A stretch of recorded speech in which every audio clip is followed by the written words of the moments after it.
એ વખત પેલા બાબુ ભલાળા ને સોદા વિદા ને પેલા ગોર મહારાજ ને બોલાયા. ગોર મહારાજ ને બોલાય કે ગોર મહારાજ તમે આ લ્યો લગન, આ નારેળ આલ્યો, નારેળ લઈને એમ કે જો તે જેવી આપણી પરમોલ છે એવો મુહૂર્ત થયો ખોળજો એટલી સારું હેડો તાણ. તે ગોર મહારાજ ચેવા જોઈ છે, જેવી વાત ચાલે છે. હા આ જોયો ઠાકોરે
વળતા કે જોયો ભણું લખ માળવો પણ છે પરમોલ શરીકો રાયમોલ મળ્યો નહીં.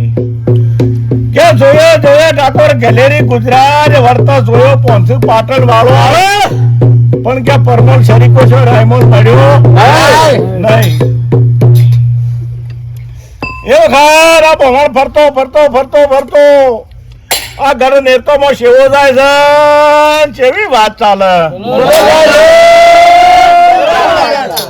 આ જોયા ઠાકોર ગોદાને મોહના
ઠાકોર ગઢ નેપાળી શ્યામ ને જોયા કે જીજી જનરાલા મોટી આયડા એ કે ત્યો જીજી જનરાનો છોકરો સિંહ શકનાળી છે.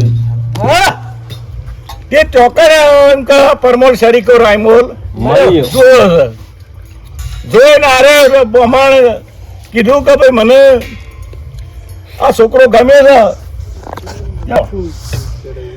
એટલે જીજી ચંદ્રાઈને કીધું કે ભાઈ લગતું આવ્યો છીએ ગોમથી પેલા કે એટલે કે હું ગઢ ગોધોળાથી બાબુ ભાલાળાની બુનનું હગું લઈને ઇનકા આવ્યો છું. એટલે પેલા જીજી ચંદ્રાઈને ખબર હતી કે અરે બહુ વટારા છે આ બાબુ ભાલાળા સોદો વિદો નહીં તેમ કે બ્રાહ્મણ ના લીધે હગું લગન વધાવરાય નહીં. એટલે બધી વખત કીધું કે ભાઈ તને બ્રાહ્મણ છોકરો ગમે વાર સાચી છે પણ આ લગન ખૂંટી વળગાય અને ખૂંટી વળગાડીને તું જા અને ત્યાં જઈને બાબુ ભાલાળાને અને સોદા વિદાને મોકલ અને જો એ કહે તો અમે લગન વધાવશું ને કે વધાવવું નહીં. એટલે કે સારું તો જઈને આ બાબુ ભલાને સોદો વિદો પેલા બ્રાહ્મણ કે જેવું સોદો વિદો હોપડી જેવું. હા બાબુ ઠાકોર તમે હોબળ્યા મારી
નેતોની શેમોન જોયા કે જીજી ચંદ્રના મોટિયાળા તે ચોસીની શકનારી છે તે જીજી ચંદ્રના ખૂંટી લગન વળગાડીને કમ હું આવે છું પણ એવાને એમ કીધું છે કે ભાઈ બાબુ ભાલાળાને સોદા વિદાન મોકલજો તો અમે લગન વધાવશું નકર વધાવશું નહીં. એટલે બાબુ ભાલાળાને સોદા વિદાને ખબર પડી કે હારું જવું તો છે પણ આપણા છે જૂનું કે હારું અમે વેરમાં અને બ્રાહ્મણ હગું જોઈને આવ્યો બ્રાહ્મણ ને શી રીતે તું કે લગન પાછું લઈ આવી બધું બાબુ ભલાવા ચોથો વિધો ક્યાં માટે કે જે થાય ખરું સોદા વિધા મારા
કે મારા હોભળો અમારી વાત કે હોભળો તો તમને કહું એક વાર્તા અરે કે ચોદા વિદા મારા અફાણ કહુંબા ગોળજો તે પહેલી આથેડી કે આલજો મારા બાબુ ઠાકોર ને બીજી આથેડી આલજો ચોદા એમ કરીને અફાણ કહુંબા કરીને તૈયાર થયા એ વખત પેલે અમર ગોળી ની સેવું કીધું જેવું હોપડા રે અમર ગોળી 10 મિનિટ ભાઈ